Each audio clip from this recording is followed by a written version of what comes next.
The Oculus Quest 2 just arrived, so we're going to do a quick unboxing and share some of the things that will be helpful for you to know.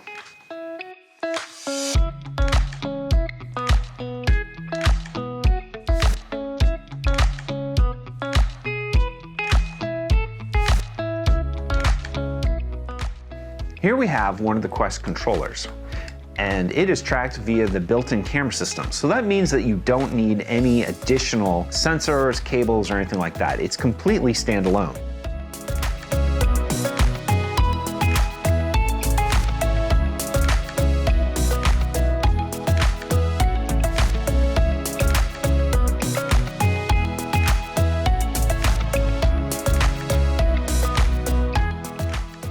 And here it is.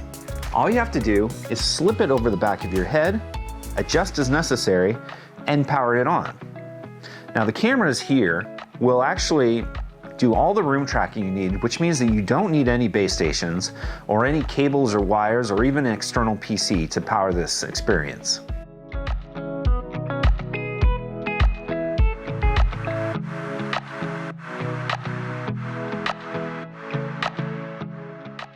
And additionally, we can also use our hands to activate things using the cameras that are built in.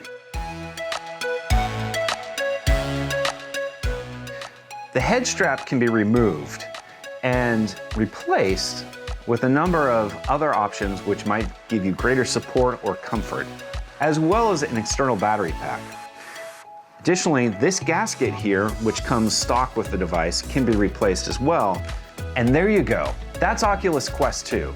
It's a great value considering that for something that's about the price of a decent Chromebook or cell phone, you get a standalone virtual reality experience, which enables all sorts of scenarios for both business and for fun.